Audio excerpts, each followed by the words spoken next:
that it happened, that Scomo got censured by the federal parliament today. That officially happened. So we know there was a report that came out called the Bell Report. And the Bell Report came out and talked about that while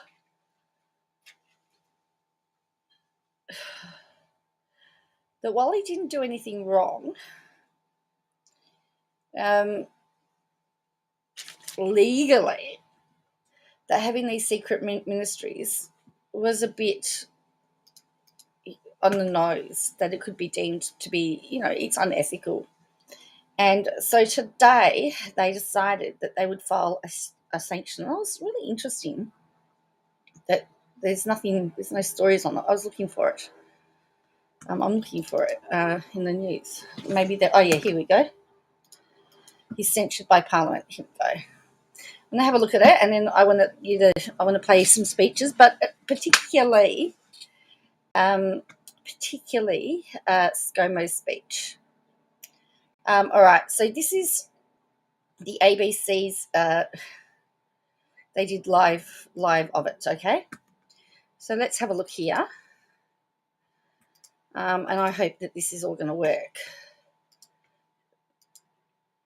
Okay, so the former Prime Minister owes an apology, not to the people who he shared brekkie with at the lodge. There's an apology to the Australian people. So that Michael McCormick, who is on the LNP side, comes to dispatch box with a heavy heart saying the censure motion isn't necessary. While I appreciate what the Prime Minister just said, I respect the office of Prime Minister and I respect the Prime Minister himself. I'm a friend to the member for Cook. I respect what he's done for the nation. Then we've got this is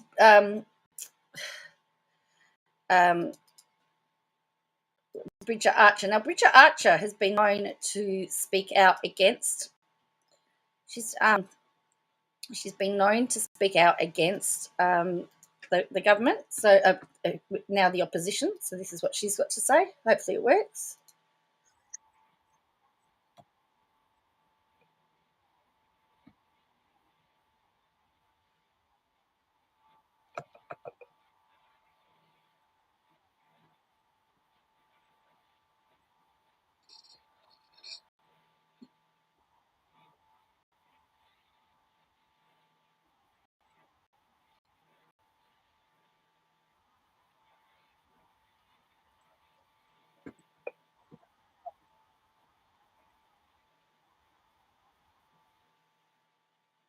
So she's essentially saying it's an insult to the Westminster system. You had the Greens leader that supported the censure motion. Bant said the scandal struck a chord because it was a betrayal of trust. All the independents spoke. It was really interesting to hear some of the independents. Monique Ryan, I say to the opposition, those who are actually present, if it doesn't support this motion, it will be performing politically, not ethically. If the opposition really did not know about these actions, then that's incompetence. If they did know, then that's implicit in deceit. So, as I said, all the independents came in, and then there was a vote. Now, the interesting thing is, so this was 4 hours ago, and I've got a little bit of that speech.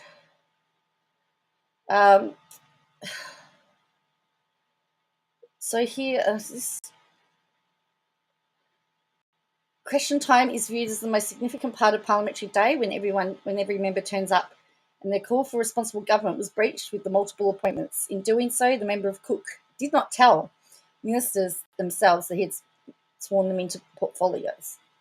How do we know this is happening? We know because at the same time that the member of Cook was not telling his colleagues, he was not telling the Parliament and was not telling the Australian people, he was telling some journalists writing a book. He thought it was interesting to contribute to the publication of a book, but not to let anybody know about it, whether it was directly relevant to them. Now, that book comes out tomorrow. So this is the censure. Now, Scomo actually defended himself, and then he says, I thank the people of Australia for the privilege to serve as Prime Minister. I thank the people of Cook for the privilege they have given me to serve in this House. I thank my colleagues here in this place, in the previous parliaments, who asked me in the past and the faith they've placed on me. Mr. Speaker, I am proud of my achievements in this place, and I'm proud of my government. I have no intention now of submitting to the political intimidation of this government, using its numbers in this place to impose its retribution on a political opponent. I repeat, I have welcomed and supported the recommendations of the Bell inquiry. The Solicitor General found the authorities established to administer departments were valid and not lawful. Other than in the case of the PEP 11 decision, ministers exercised their portfolios authorities without intervention or the threat of intervention. Departments supported their ministers in that capacity without uncertainty regarding their ministerial authorities. As Prime Minister, I did not act as minister or engage in any co-minister arrangements as suggested.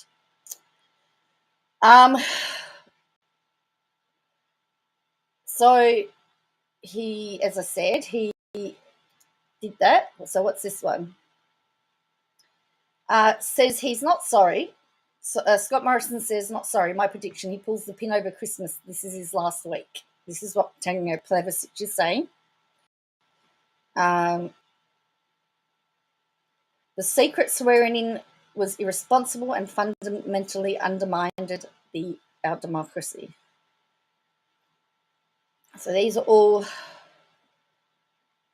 so here are some key quotes. So from Independent, Sophie Scant, this behaviour of the former Prime Minister was a deeply concerning lurch towards authoritarianism by an individual who was addicted to executive power. Adam Bant, the Greens leader, said people want the politicians to start telling the truth. And this was not only a failure to tell the truth, it was one that came up with a power grab added to it. Former Deputy Prime Minister Michael McCormick says, I want Scott Morrison's legacy to be the fact that he led this nation as best he could. He led this nation honestly. He led this nation extremely well. The Attorney General, Mark Dreyfus, how on earth can there be any accountability in a government where even the Treasurer doesn't know whether the Prime Minister has taken his job? The fact that our democracy is precious, there's no room for complacency. We've seen overseas, including with the assault of the Capitol building in the United States, that we can't take our democracy for granted.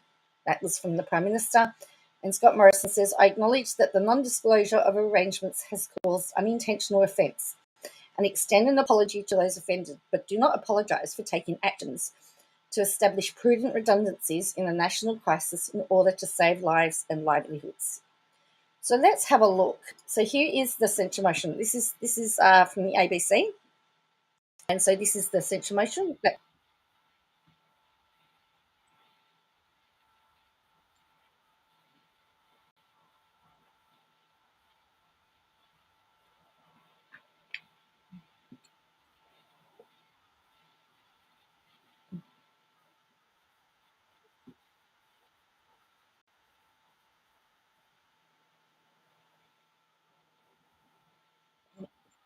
So what he just said is that the Leader of the House has said that if the member for Cook wanted to respond, that he'd be allowed to do so, and they didn't want a time limit on that. They didn't want to. He could take as long as he liked in that, and I think that is reasonably fair.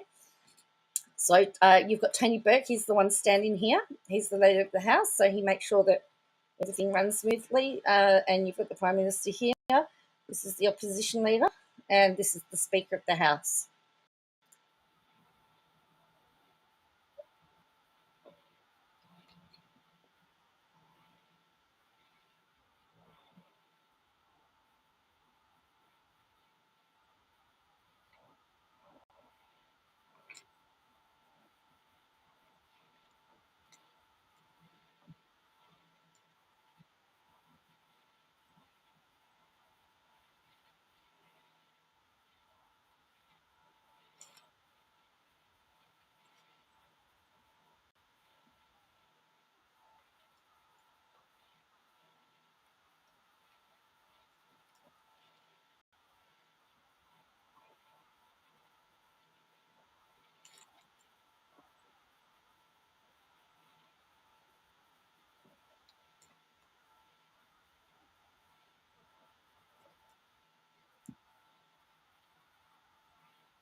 for appointments. I know it's for appointments. So he did. So he did that, and he did it all without telling anybody. And he had the Governor General, who's the Queen's representative, well, was the Queen's representative, now the King's representative, do that, and nobody knew about it.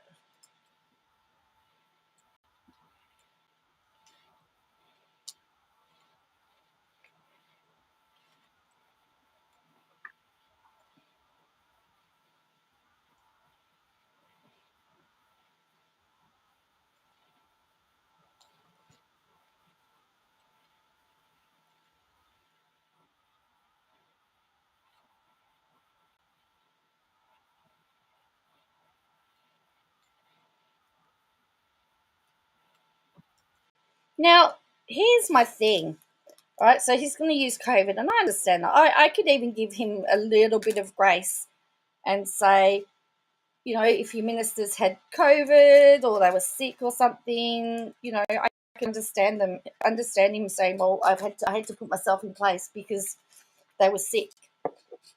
Now, I have had an argument which, look, would be okay to some extent, um, because, I heard them say, well, he was directly having meetings with the state premiers and, and look, I could even buy that, okay?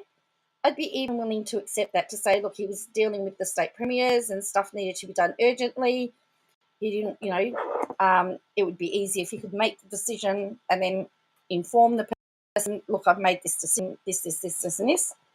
I could even accept that. But we've got the issue, the biggest issue, the bit that I can't stomach, and the bit that I have the biggest problem with, is that it was all done in secret. And that is the issue for me.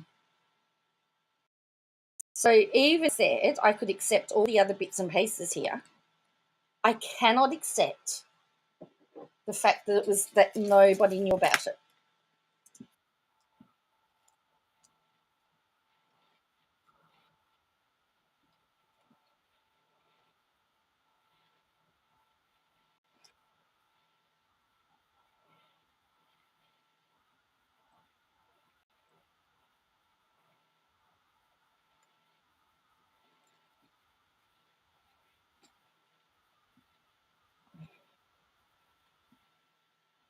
So that was the motion, okay? So now we're going to see if we can find where the member for Cook speaks. There he is there.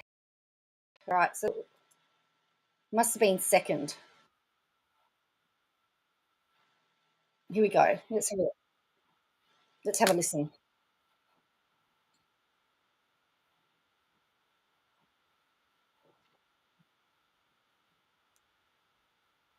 Here he is, right here. There he is.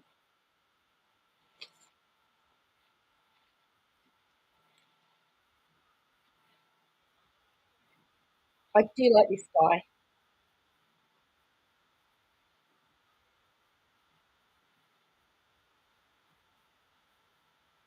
Okay, now we've got Scomo.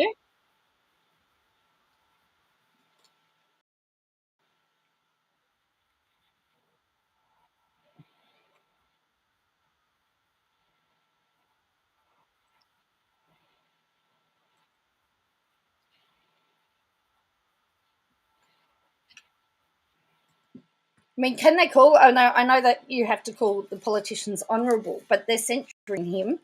The word honourable is not something really. Yeah, I have issues with the word honourable, particularly when they're. I guess they're giving him a good old fashioned bollocking or telling off.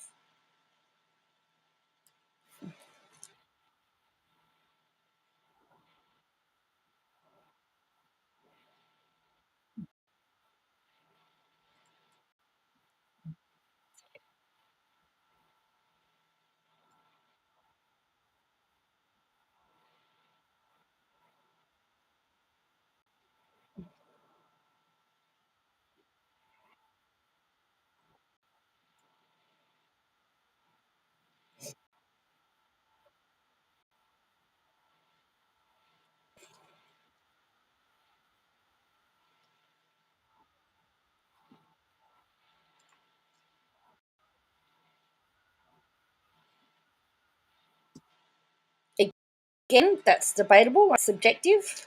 Okay. One thing I will say about Scomo is that he knows how to talk.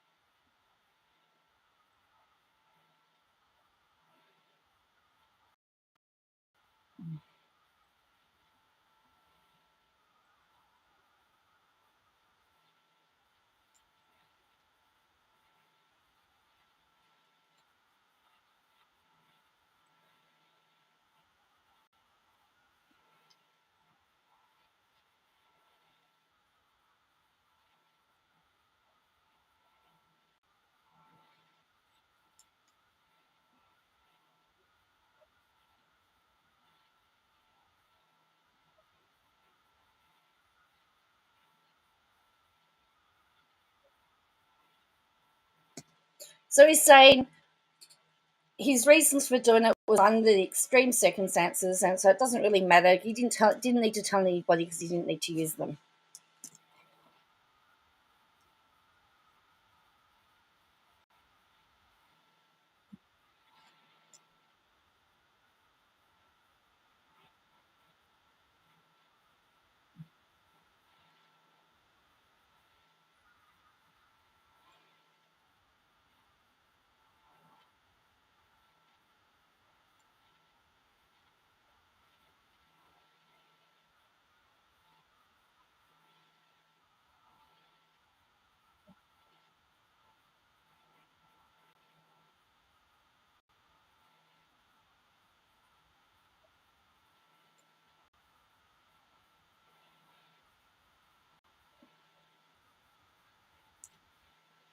Now, PEP 11, I believe, had to do with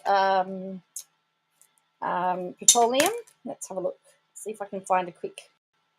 PEP 11 decision was all about petroleum, from what I can work out. It's one of those ones that, again, you don't hear much about. So it's a gas project by the looks of it. So at the PEP 11, I'm just pulling up some stuff here now on my phone.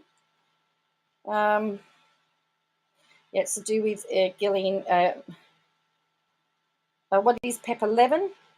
In December 2010, the first offshore petroleum exploration well off the coast of New South Wales was drilled in Petroleum Exploration Permit 11. This was located primarily in the Commonwealth waters, 61 kilometres east of Newcastle. However, at this point in time, no gas being approved. Morrison announced the cancellation of the PEP 11 permit in early 2020, just a few months ahead of the federal election, after a 3-year campaign by community groups along the coast between New South Wales and Sydney. So, yes. So the concern is, so here's the thing, the validity of the cancellation of the PEP 11 offshore gas and oil exploration licence off the Central Coast has been brought into question following revelations that former Prime Minister Scott Morrison appointed himself as Joint Resources Minister. So it's very interesting because now they're saying that the company that had the permit and had it cancelled may actually go to the federal court and ask them to overturn the decision because of the fact of this secret ministry dealings. So he cancelled it, which was great for the environment. It's got lots of people happy, but the company that was doing the exploration is not. So we've now got a situation where it could be challenged in court.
So essentially, he's saying, well, I never told them not to publish it.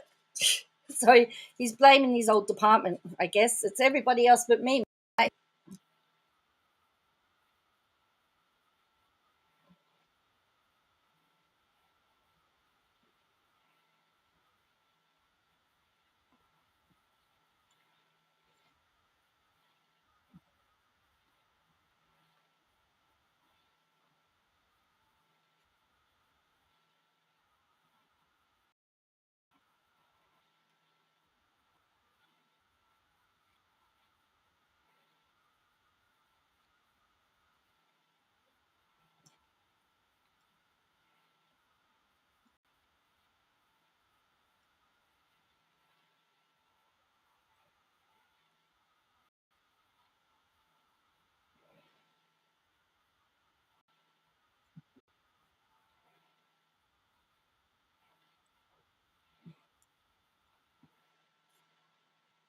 So now it's the opposition's fault because they didn't ask questions.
Okay, so he was sworn in as the ministers, but he didn't.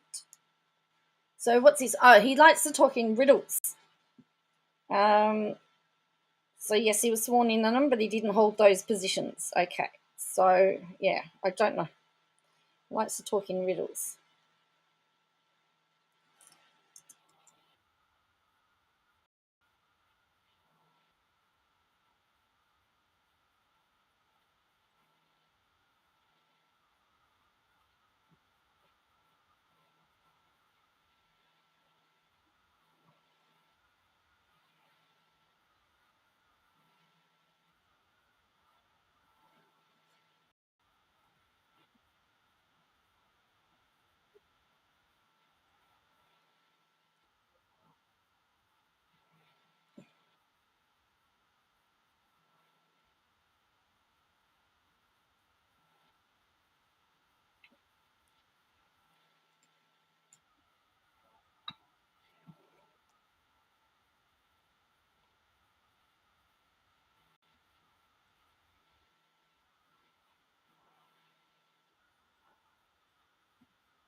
So now he's trying to use a national interest for it.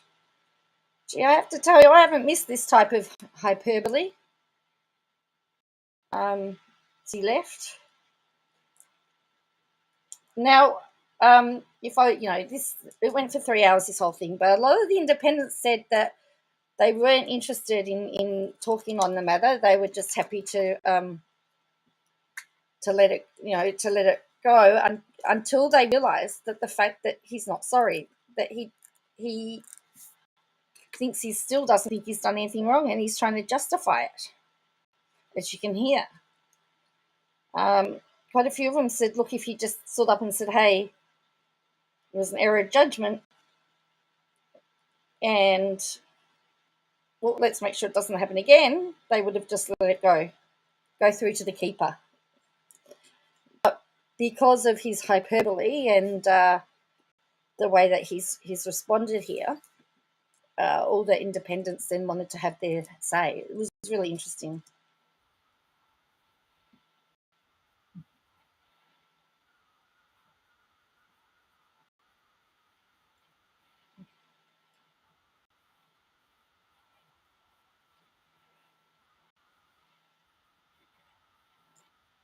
Look at that. Look at that motley crew. Look at that motley crew.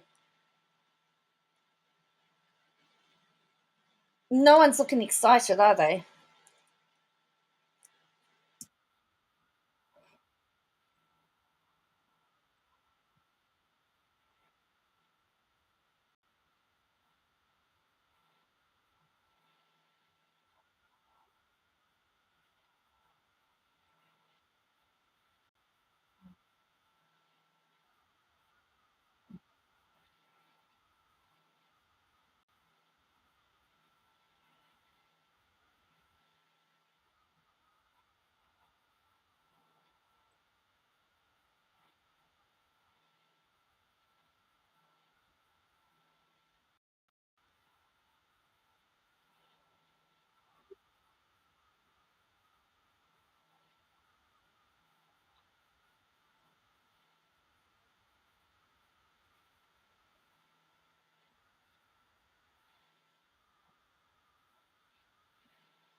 So now he's taking credit for the success of COVID, right?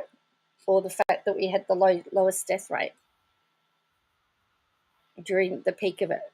But our death rate was higher in the first 6 months of the year, by the way.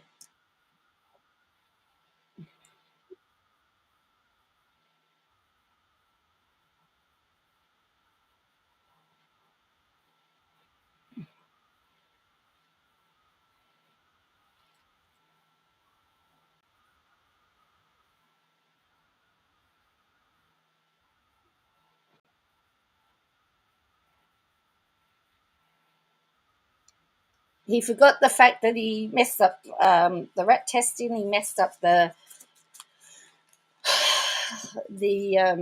vaccinations. But yeah, let's just skip over that stuff.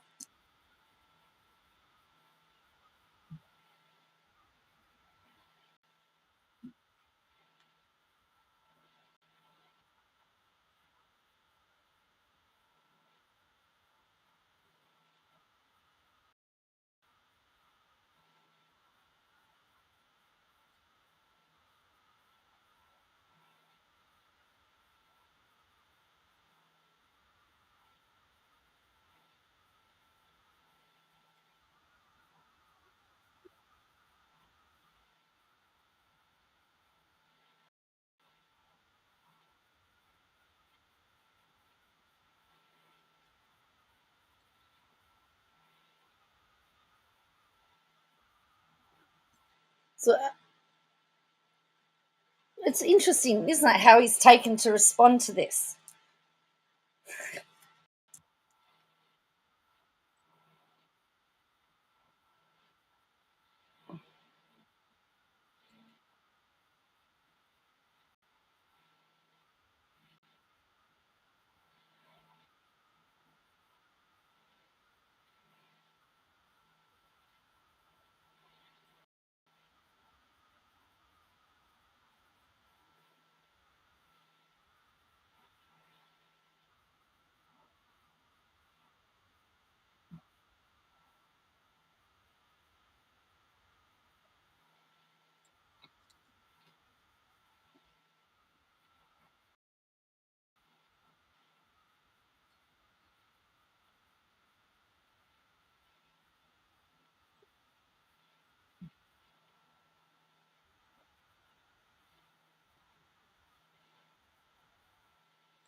Um, that was a lot of your state premiers, mate, not you.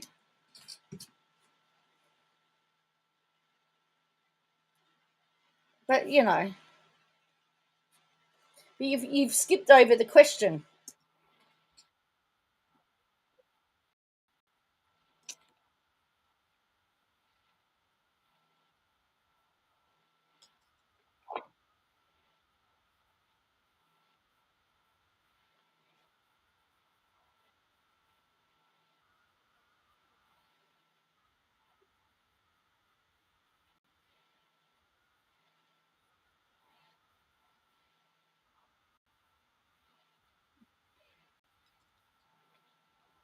But what's that got to do with you taking up all these positions and not telling anybody?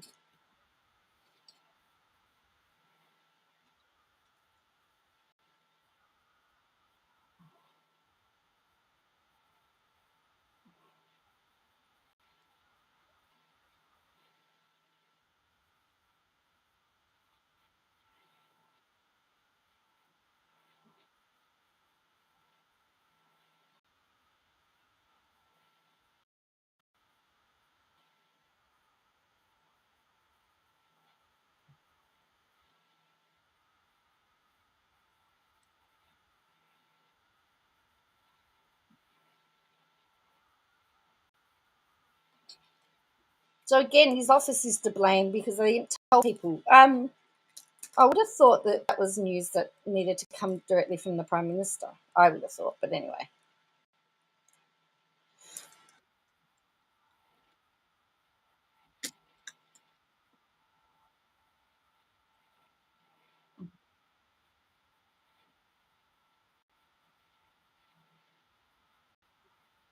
Yeah, but nobody knew. They would have asked you if they'd known about it. Don't blame it on everybody else.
So he thought the guy was doing a good job. He didn't want to pressure him to make a decision, so he gave himself the ministry to make the decision that he wanted the minister to make. Okay, all right.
Grace in victory is a virtue. That's interesting.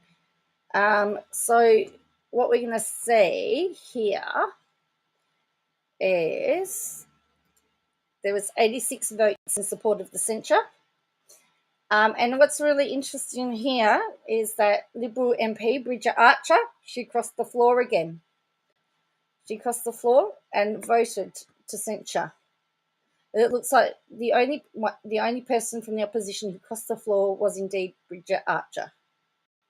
So there you go. She crossed the floor. So 86.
And what do? You always repeat your points, isn't it? You make your points, you introduce your points in your introduction, you expand on your points, and then you go back and you reiterate them again.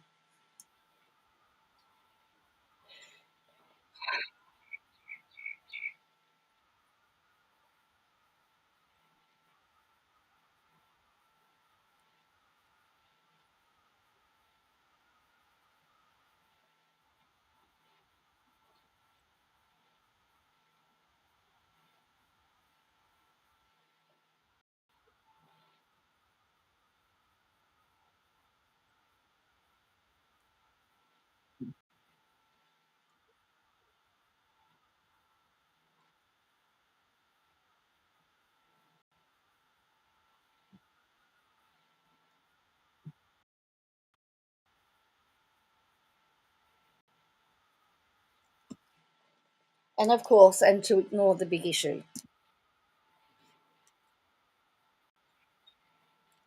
Hang on, you cut Medicare bulk billing rates. That's why more doctors are not.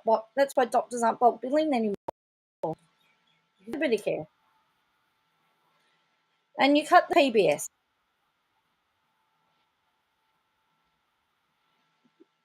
What planet have you been living on?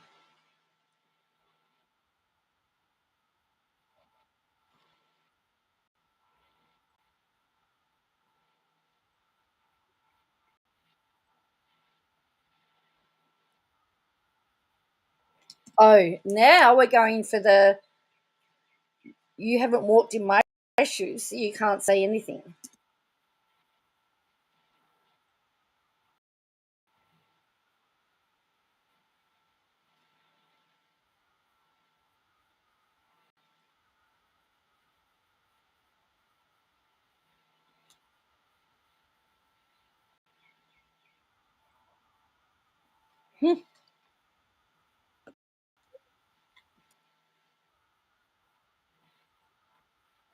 Oh,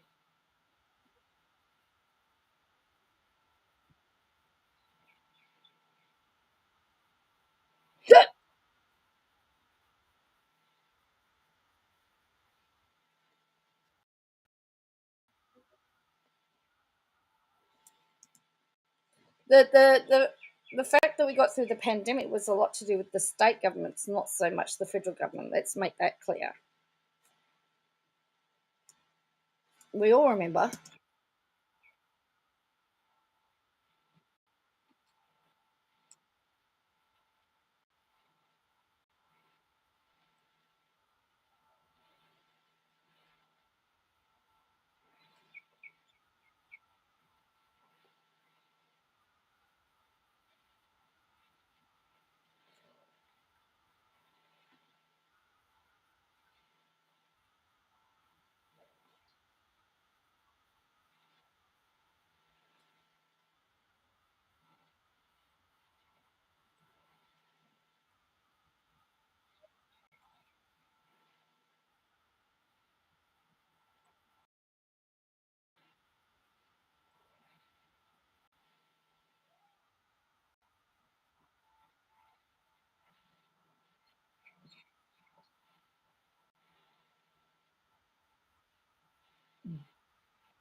In so many roles.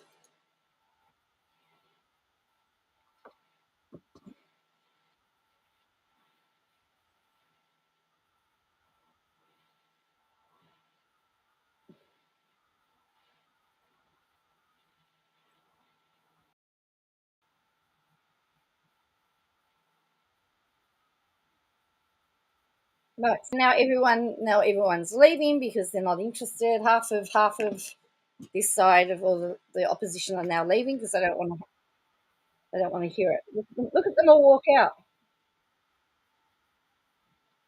So anyway, but I want to get your view on that. What do you think about that speech? It was a lot of hyperbole, wasn't it? In my opinion. So let me know what you think in the comments below, and I will catch you again soon. Thank you for joining me. Look, hopefully now we can move on, and I will put a link to the Bell report so you can have a read. It's a very interesting read, and I'll see you again next time. Bye for now.